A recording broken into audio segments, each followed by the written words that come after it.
जय राधा माधव जय कुंज बिहारी।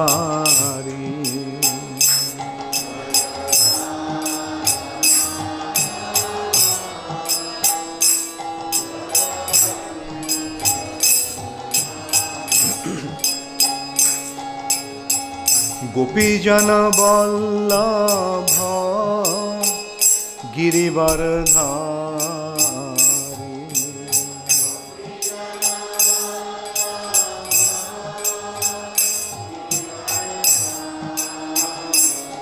जय गोपीजन वल्लभ गिरिवरधारी।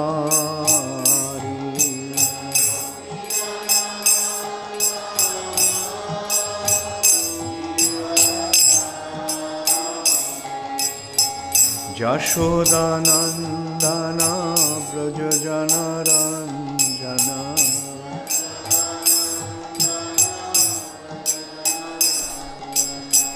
यशोदानंदन व्रज जनरंजन।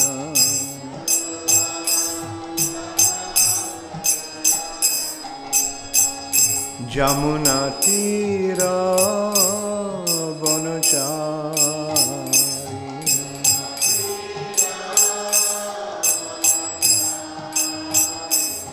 जमुना तीर वनचारी।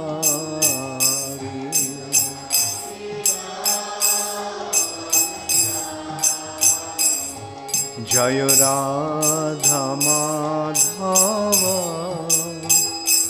जय कुंज बिहारी।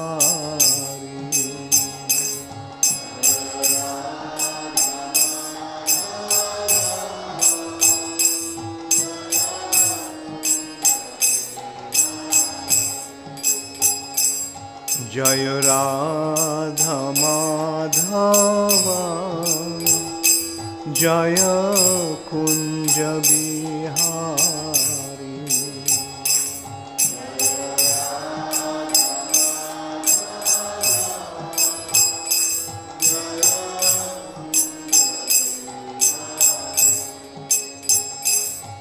हरे कृष्ण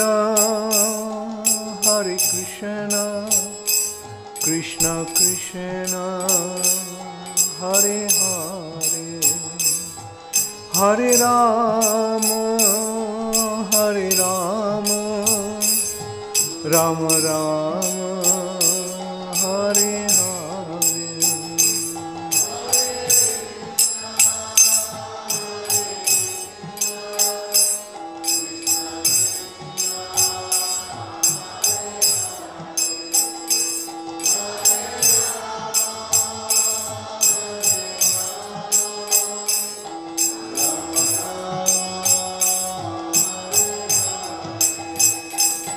हरे कृष्ण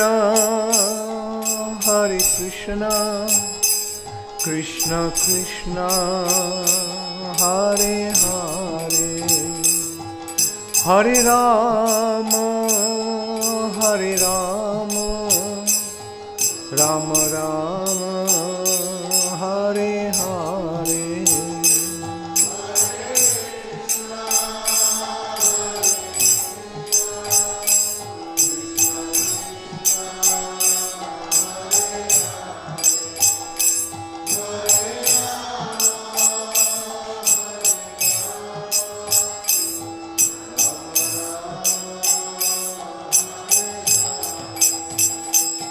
हरे Krishna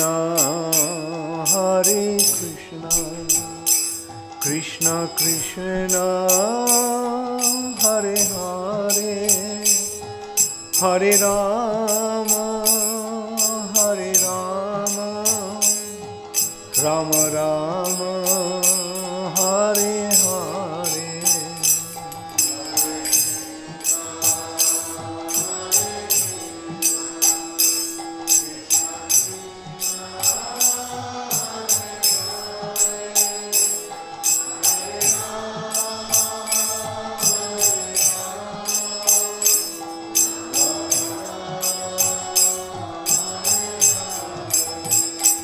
Nittai Gaur Hari Bol, Hari Bol, Hari Bol, Hari Bol.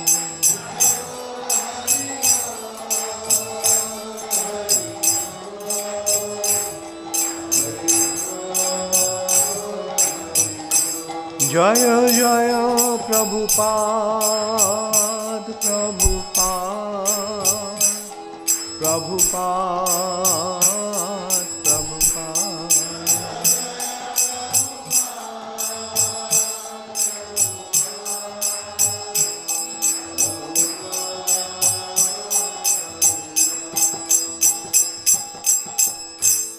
Gaur Premanande Hari Hari Bol.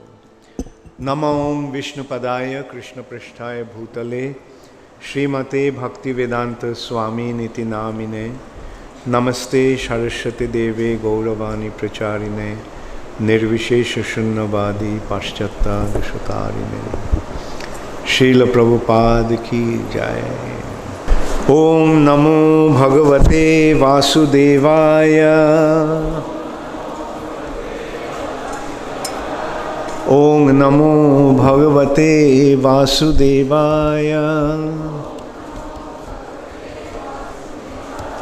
Om Namo Bhagavate Vasudevaya. Narayanang Namaskritya Naranchaiva Narottamam Deving Saraswating Vyasam Tato Jaya Mudiraye Nashtaprayeshu Abhadreshu Nittang Bhagavata Sevaya Bhagavati Uttama Shloke Bhaktir Bhavati Naishtiki. Srimad Bhagavatam, 4th Canto, Chapter 22, Prithu Maharaj's meeting with the Kumaras, Text 22.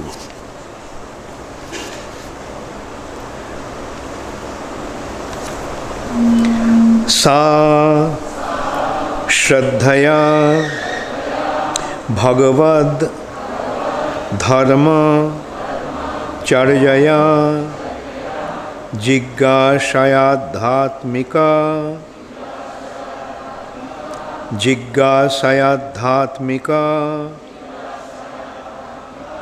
Yoganisthaya Yogeshwaro Upashanaya Yogeshwarupashanaya Cha Nityam Punya Shravaha Kathaya Punnaya Cha.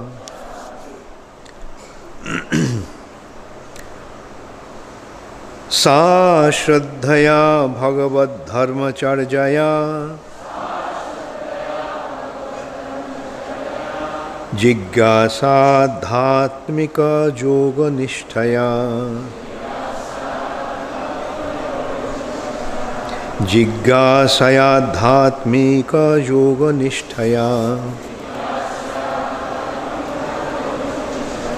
Yogeshwarupashanaya cha nittam Punnashrava kathaya punnaya cha. Sa Shraddhaya Bhagavad Dharma Charjaya Jiggasadhatmika Yoganisthaya Yogeshwarupashanaya cha nittam Punnashrava kathaya punnaya cha. Sa Shraddhaya Bhagavad Dharma Charjaya जिज्ञासयाध्यात्मिकयोगनिष्ठया योगेश्वरोपासनया च नित्यम् पुण्यश्रवकथया पुण्यया च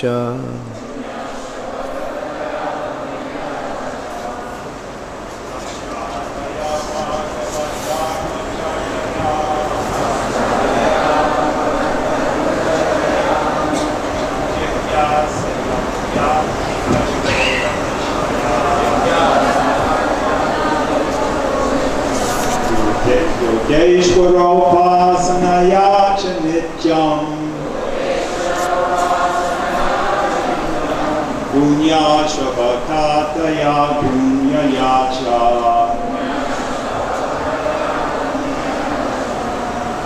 शाश्वतया भगवद्धर्मचर्यया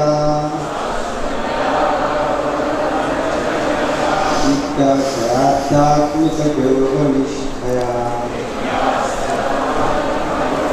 योगेश्वरोपासनया च नित्यम् पुण्यस्वरूपाधया पुण्यया च।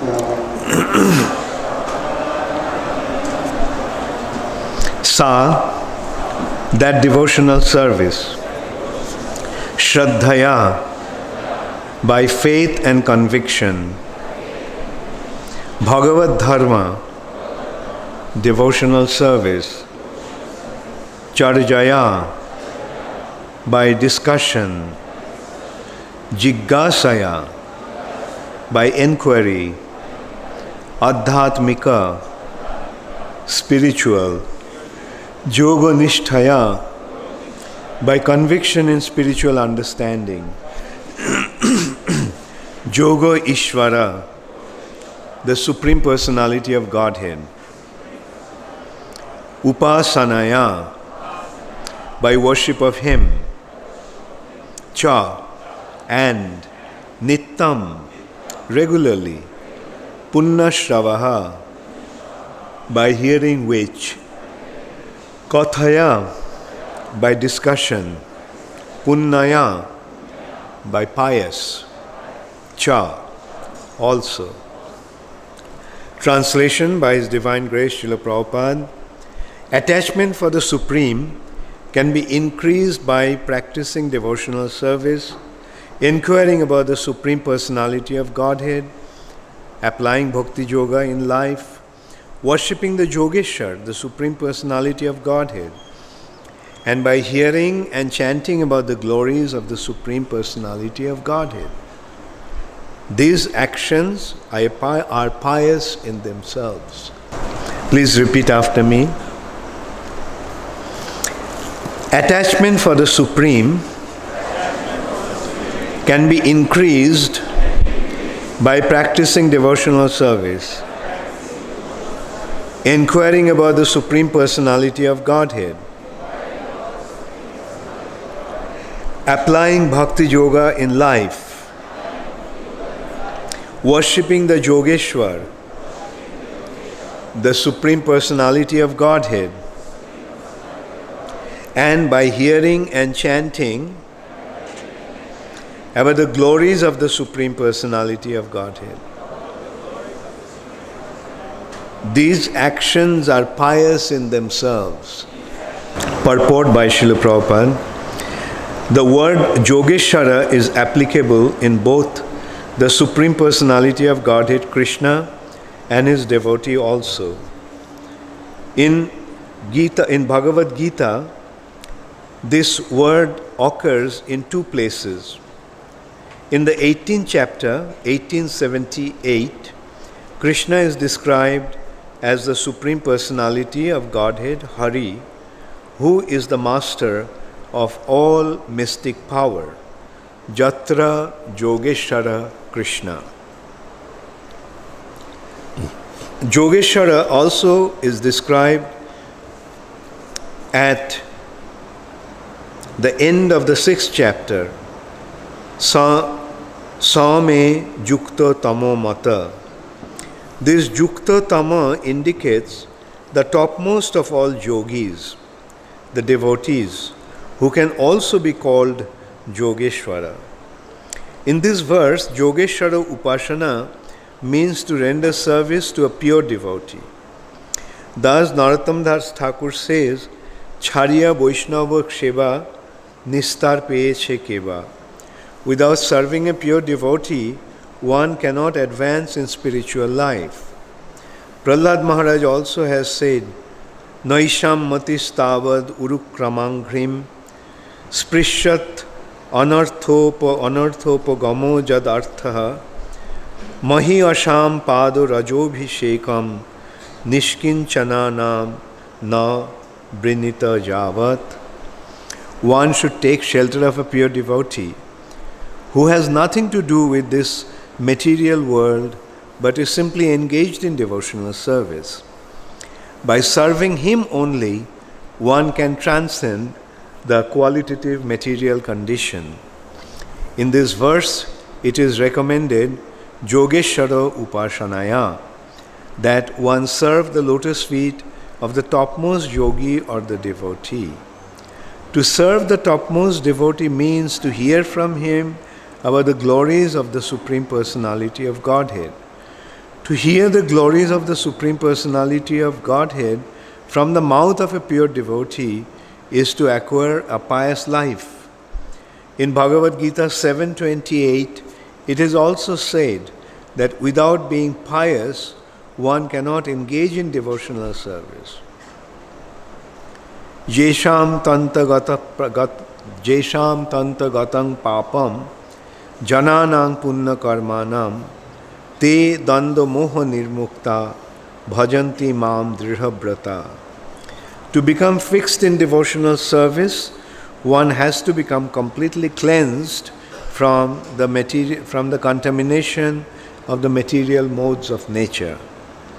For work in devotional service, the first item is Adau Gurvashrayam. One should accept a bona fide spiritual master, and from the bona fide spiritual master, inquire about one's transcendental occupational duties, Sadharma Pricha, and follow in the footsteps of great saintly persons, devotees, Sadhu Marga Anugamanam. These are the instructions given in Bhakti Rasamrita Sindhu by Srila Rupa Goswami. The conclusion is that to increase attachment for the Supreme Personality of Godhead, one has to accept a bona fide spiritual master and learn from him the methods of devotional service and hear from him about the transcendental message and glorification of the Supreme Personality of Godhead. In this way, one has to increase his conviction about devotional service. Then it will be very easy to increase attachment for the Supreme Personality of Godhead.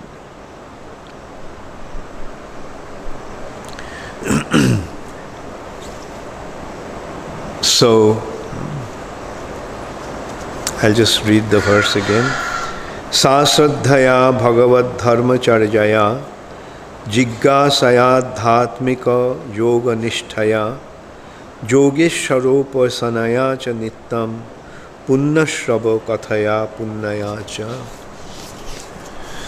Attachment for the Supreme can be increased by practicing devotional service, inquiring about the Supreme Personality of Godhead, applying Bhakti Yoga in life, worshipping the Yogeshwara, the Supreme Personality of Godhead, and by hearing and chanting about the glories of the Supreme Personality of Godhead. These actions are pious in themselves. So, Sanat Kumar, the eldest of the four Kumaras, the first sons of Brahma, is instructing to Prithu Maharaj. Yesterday, we discussed how he actually instructed that all the scriptures it has been concluded, or it has been conclusively decided in all scriptures, that after due consideration, that ultimate goal for the welfare of human society is detachment from the bodily concept of life and increased and steadfast attachment for the Supreme Lord, who is transcendental beyond the modes of material nature. So the goal of human life is twofold in this way: to become detached from the bodily concept of life and to become attached to Krishna. And it's actually one-fold consideration. As we become attached to the Supreme Personality of Godhead, we become detached from the materialistic way of life or bodily concept of life.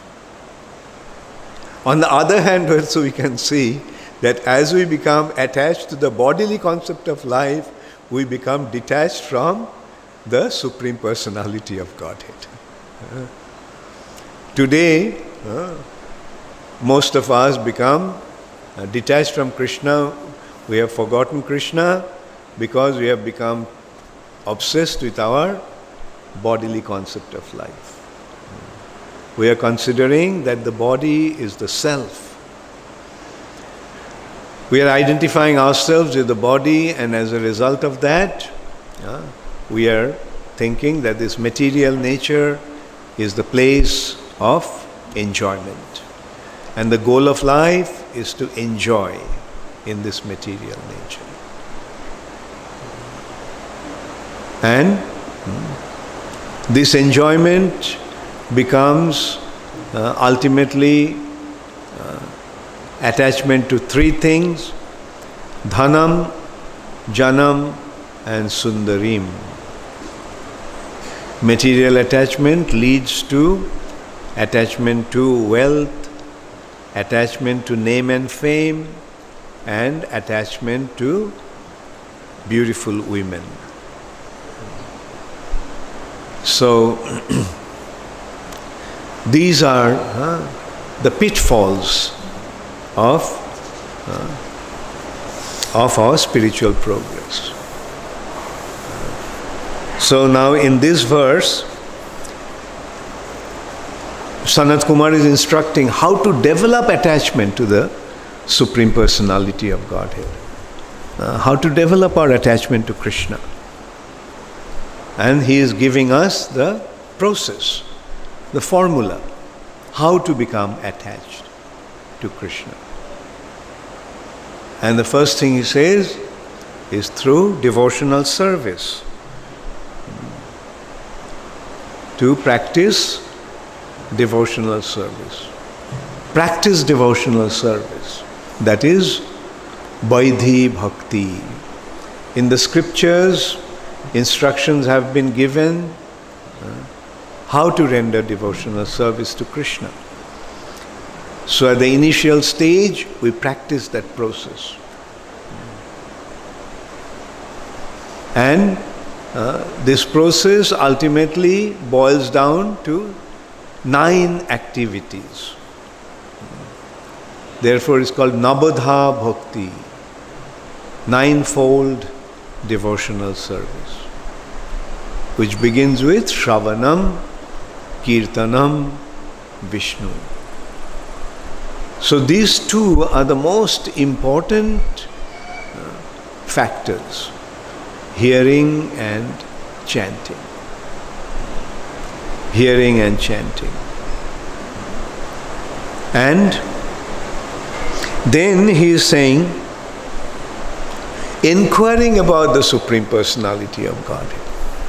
Yes, we are going to render devotional service to him, but who is he? We have to know him.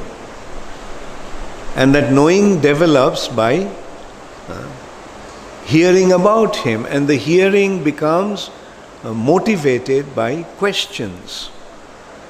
When we have questions, then the hearing becomes more effective. Because then the hearing becomes focused. So questioning is very important. Then worshipping Yogeshwara.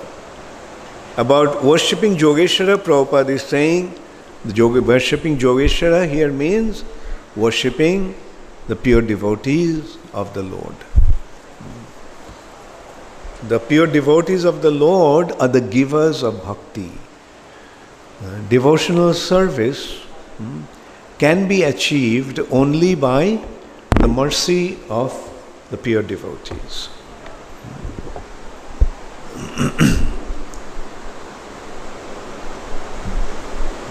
This is also very elaborately explained by Srila Vishwanath Chakravarti Thakur in his book called Madhurya Kadambini. At the beginning of that book, Srila Vishwanath Chakravarti Thakur is considering how can one get bhakti? And he raises various considerations. Can one achieve devotional service through pious activities? The answer is no. Because pious activities can give, first of all, the pious activities are materialistic activities. And these materialistic activities can give only materialistic benefit. Benefit in this world. Through piety, one can get only material benefit. But Krishna consciousness is not of this world. Krishna consciousness is from another reality, another world. So then he has various other considerations. And eventually he is coming to the point, does Krishna give bhakti? And the answer is no. Even Krishna doesn't give bhakti. Reason, he is saying, that Krishna is impartial. Krishna is equally disposed to everyone. Therefore, if Krishna gives bhakti to some and not to others, then that will make Krishna partial. Therefore, Krishna also doesn't give bhakti. So who gives bhakti? Krishna's devotees give bhakti. Krishna may be impartial, but Krishna's devotees are not impartial. Krishna's devotees are partial. When they see that somebody is spiritually inclined, somebody is interested in understanding and knowing Krishna, they go out of their way to bestow their mercy. So in this way we can see Krishna gives Bhagavad Gita, Krishna gave Bhagavad Gita to everybody. Anybody can read Bhagavad Gita. But to understand Bhagavad Gita, we need a devotee. To understand the teachings of Krishna, we need a devotee.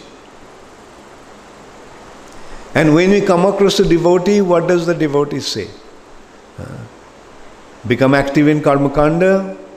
Become active in Jnana Kanda? No. A devotee goes straight, bhakti. Bhakti which is devoid of Karma Kanda and Jnana Kanda. Anna bhilashita sunnam jnana karmad anabritam. Free from the influence of jnana and karma. That is pure devotee. Free from jnana and karma. There is bhakti also, jnana mishra bhakti, karma mishra bhakti. Karma mishra bhakti. The purpose of bhakti is materialistic enjoyment. Jnana mishra bhakti. What's the purpose of jnana mishra bhakti? To achieve liberation. But pure devotion, jnana karmad anabritam. No other desire. Anna bhilashita shunnam. Therefore, in Chaitanya Charitamrita, pure devotee, pure devotion has been described also, free from jnana and karma. And there they have, Krishnadas Kaviraj Goswami used a very, very, very strong expression. He says, karma kanda, jnana kanda, keboli bishero bhando. Karma kanda section of the Vedas and jnana kanda section of the Vedas are two pots of poison. Two pots of poison. So karma kanda, although it's a part of the Vedas, is poisonous. That's why we see, while churning the milk ocean, what came first? Poison. Similarly, when we churn the Vedic scriptures, what comes? Karma kanda and jnana kanda, like poison. Then he is saying, Omrita boliya je bakhai. One who drinks that thinking that this is nectar, what happens to him? Nana joni bhramon kare. He travels from one to another Kadarja bhakkhan kare. He eats all kinds of abominable things. Tar janmo adhoppate jai. His life is doomed. So that is the result of following karma kanda section and jnana kanda section of the Veda. So that's why we see there are so many Vedic followers, but what are they doing? Most of them are impersonalists. Most of them are impersonalists. Most of them are followers of karma kanda and jnana kanda. Either their goal is to enjoy in this material nature. Nowadays it's become very popular. Sadhus are promoting yoga, hatha yoga. What is the goal? Healthy life. Healthy life. And other material goals. Purpose of yoga. Healthy life, peace of mind. But when one comes to ISKCON, what is ISKCON is saying? Reject all that. It's nonsense, waste of time. The goal of life is not material prosperity, having a healthy body, nice family, and so forth. The goal of life is to develop our unalloyed, unconditional and uninterrupted devotional service. Ahaituki apratihata. Ahaituki. No reason why we render devotional service. No condition. We are not rendering devotional service because we will have a healthy body or nice family life. Rather, when we take to devotional service, we are prepared to leave everything behind. So this is the goal of human life. Civilized society should pursue this goal. Practicing devotional service, inquiring about Krishna, serving the devotees of the Supreme Personality of Godhead, and hearing and chanting about the glories of the Supreme Personality of Godhead. Hearing and chanting. We hear the wonderful pastimes of Krishna wonderful activities of Krishna, wonderful qualities of Krishna. And then we tell others about that.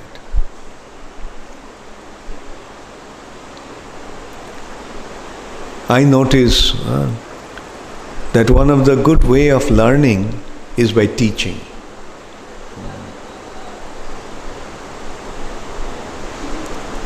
Like all these last few months,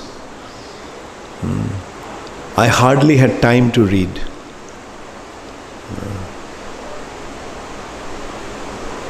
I would have my secretary read Chaitanya Charitamrita to me.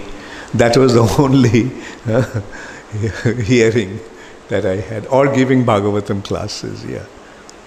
But regular hearing, regular reading was not happening. But now that I have to give the seminar on Brihad Bhagavatamrita, I have to study. Every day I think I'm spending about 4 hours studying to prepare for the classes. And then when I'm giving the classes, then I'm remembering. The understanding is becoming more and more clear. Therefore, don't hesitate to speak about Krishna. Whenever there's an opportunity, speak, because by speaking, you will increase your understanding. By teaching, you'll be learning. Teaching is one of the best way to learn.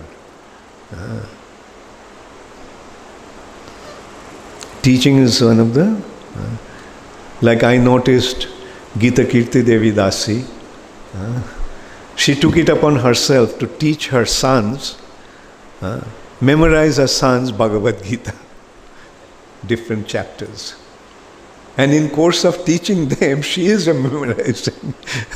So I asked her, did you memorize it before? Did you already knew them before? She said, no. While I am teaching them, I am learning. So teaching is one of the best way to learn. And this is one thing also I'll tell the mothers. Please teach your children. The fathers and mothers, teach your children nicely. We'll demonstrate one of these days, these 2 boys, 2 sons of Gita Kirti, they know so many chapters of Bhagavad Gita, memorized. And how old are they? One is 8 years old, the other is 6 years old. They are reciting Bhagavad Gita by heart. I wish I had such training in my childhood. And I can tell you, if you train your children up like that, they will feel thankful to you. When they grow up, they will say that my mother and my father were so nice and they forced me to memorize Bhagavad Gita, and therefore I can recite Bhagavad Gita by heart. I feel embarrassed actually when I see them reciting and I realize that I don't remember all the verses of Bhagavad Gita in this way. When one is young, one's memory is sharp. One learns very quickly when they are young.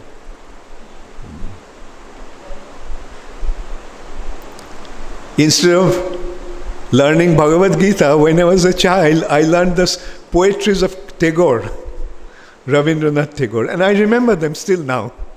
I don't have any problem reciting Tagore's poems, but I never learnt Bhagavad Gita. So now we are entering into a culture that is the Vedic culture. And this Vedic culture will generate the children for the future, the preachers for the future. They will grow up to become the preachers.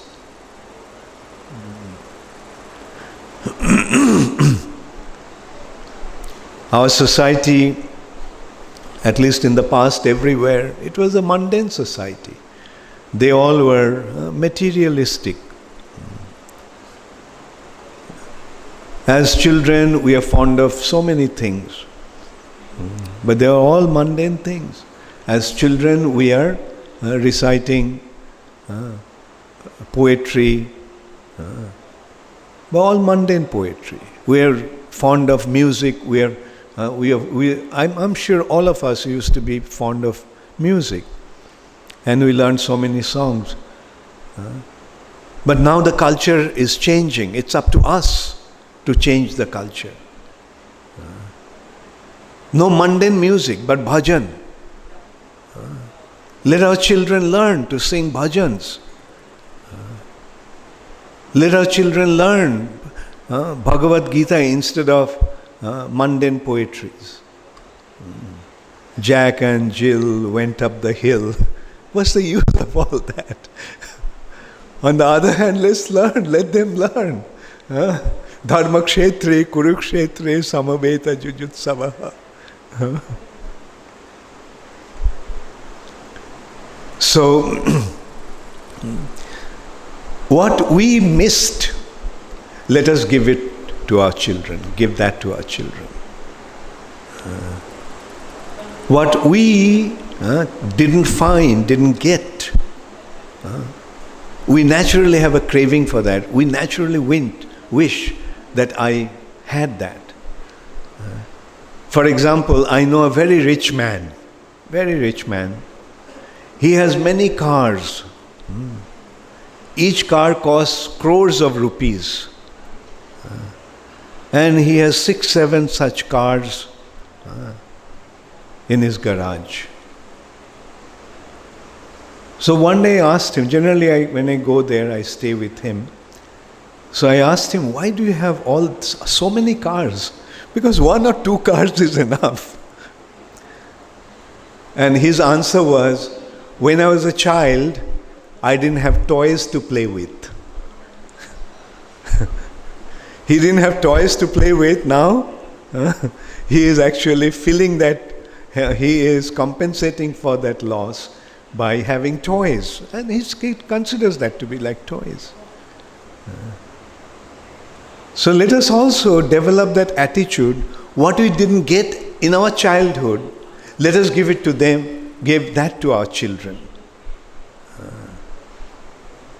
How many of you wish that you learned Bhagavad Gita in your childhood? How many of you wish that our children should learn Bhagavad Gita in their childhood? Right. And how many of you are the parents of children here? So are you going to give your children what you didn't get? So give your children the most precious asset that a human being can have. And that's what Sanat Kumar is saying here. The goal of life should be to develop Krishna consciousness. Become a devotee. How to become a devotee? By practicing how to render devotional service. By understanding who the Supreme Personality of Godhead is. By hearing and chanting His glory. And serving those who are engaged in serving the Supreme Personality of Godhead. Simple processes. And serving, Prabhupada is saying, serving means hearing and chanting. Serving means hearing. Like now that you all are here and hearing the class, it is devotional, it is service. You are rendering devotional service.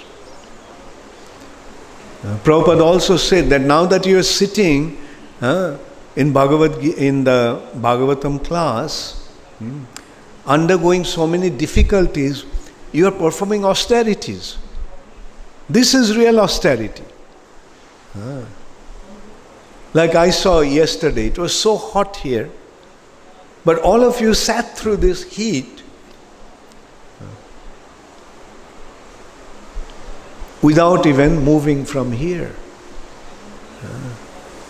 So that is the performance of real austerity. Because you are undertaking this difficulty for the sake of rendering devotional service. To hear you are undergoing these difficulties. So in this way, we must cultivate our spiritual life, and the result will automatically be there. You can rest assured that the result will be there. You will make spiritual advancement. So please cultivate these processes. Never deviate from these activities. Never deviate from serving the devotees of the Lord. Never deviate from hearing the glory of the Lord. Never deviate from rendering devotional service as it has been prescribed by Srila Prabhupada. And Prabhupada's prescription is very simple. What is the ultimate culmination of our devotional service? The way Prabhupada gave it. Very simple. 16 rounds, follow the 4 regulative principles. That's about all. Just chant 16 rounds every day, following the 4 regulative principles. And Prabhupada said, then he will be responsible to take you back to Godhead. To take you back to Godhead. Prabhupada said that, if you do that, I'll be responsible to take you back to Godhead. Similarly, Nityananda Prabhu also said, you chant the holy name, I'll be responsible to take you back to Godhead. Jatishtang re bhrato kuru hori hori dhana manisham tato ba sangsharam buddhi tarano dayo moi laget.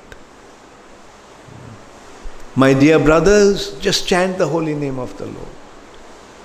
Then, tato, then, ba yours. Sangsharam buddhi tarano dayo. Then I will be responsible, daya, of Sangsar Ambudhi Tarano Daya, to take you across the ocean of material nature. Samsar means material nature. Ambudhi means an ocean. This material nature is an ocean. And this ocean is so vast that this saltwater ocean that surrounds this planet is like just a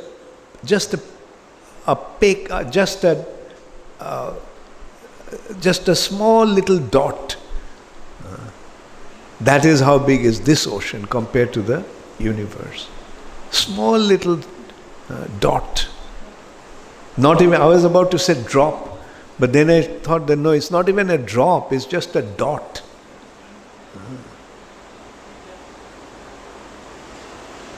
So you can well imagine how difficult it is to go out of this material nature. But Nityananda Prabhu is saying, I will be responsible. Now when Nityananda Prabhu takes the responsibility, will he succeed? Naturally he'll succeed. So you just chant Hare Krishna Mahamantra and he will take responsibility. He is giving the assurance.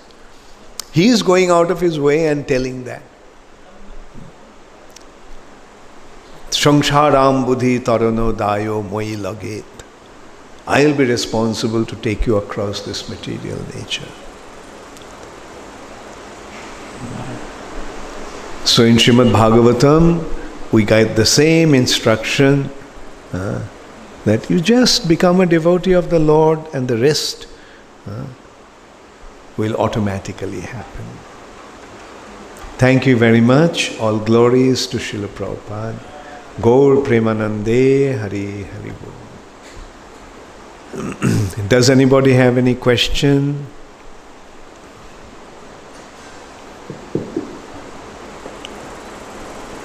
I was going to write the question. Ask. It was easier to write. You were mentioning that the children, they memorize the Gita. Are they also memorizing the translation of those verses? Yeah, sure. Whatever you teach them. Like you will notice, when they're children, they learn the language so quickly. You try to learn a new language when you're old, It's just a waste of time, right? But when you're young, what I've seen though is in some Gurukulas, they'll memorize the Gita in Sanskrit, but then you ask them, well, what does that mean? They don't know the yeah, maybe the teachers are not training them in that way. I mean, like, you teach them, they will. Vibhu Chaitanya Das. Where is Vibhu Chaitanya?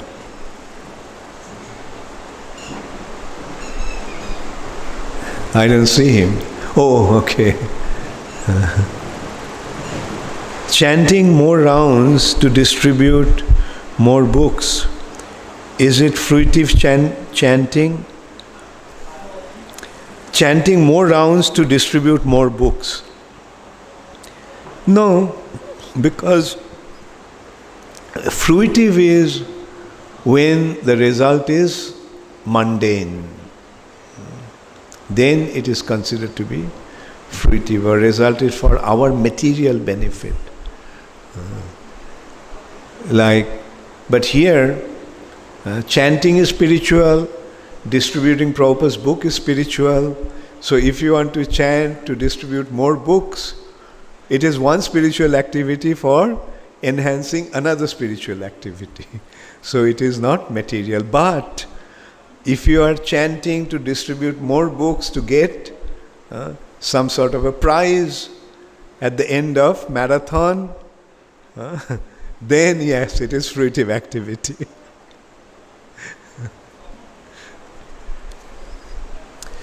Kishori Devi Dasi. Okay. आदरणीय गुरु महाराज जी, दंडवत प्रणाम। गुरु महाराज जी, जब मैं भक्तों का पास जाती हूँ अपने भक्ति जीवन में आगे बढ़ने के लिए कृपा मांगने तो भक्तगण मेरे बात को हल्के में लेकर हंस देते हैं। क्या मेरा मूड सही नहीं है उनके पास जाने का? मुझे किस मूड से जाना चाहिए भक्तों के पास ताकि मुझे वे आशीर्वाद दे सके? अगर मांगने से आशीर्वाद दे ही देते हैं तो मांगो मत, बल्कि मन में बोलो पर आशीर्वाद दे देना, ठीक है? So the English is, she is saying that when I go to the devotees and request them to bestow their mercy upon me, they laugh at me, and they take this appeal very lightly. So, is it that my mood is not right? Can you please tell me what kind of mood with what kind of mood I should approach the devotees then? So my answer is that don't ask them for their mercy, but serve them so nicely that they'll be forced to give you their mercy.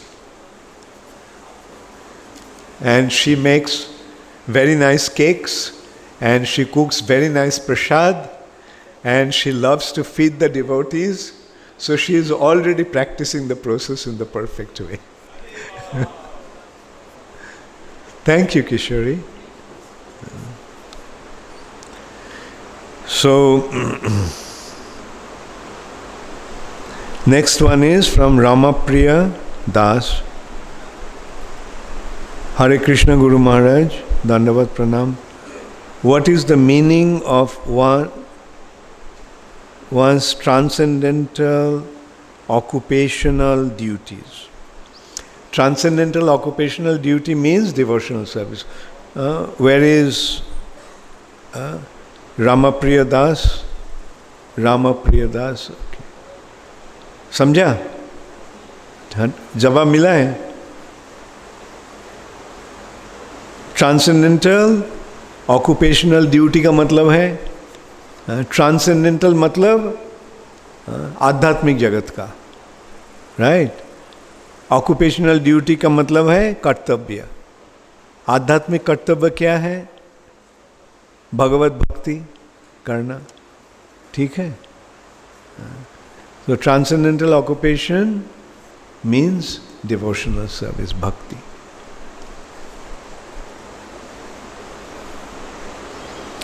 You have this one is from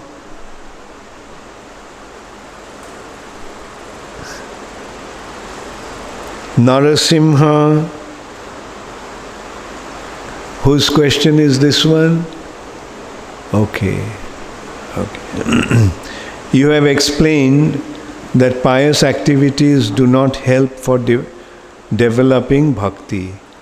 Then how to understand Bhagavad Gita 7:28, Jesham tantagatam papam jananang punna karmanam. So that verse from Bhagavad Gita means one has become free from sinful activities. Alright? Free from tu antagatam papam. All the pap or sinful activities, antagatam, finished. Sinful activities finished. Now how can one's sinful activities become finished? Only by rendering devotional service. And then what he does, that is the real pious activities or transcendentally pious activities. These activities of devotional service is not material, not with any material gain. All right. Okay, thank you all very much. All glories to Srila Prabhupada. Gaur Premanande Hari Hari Bol.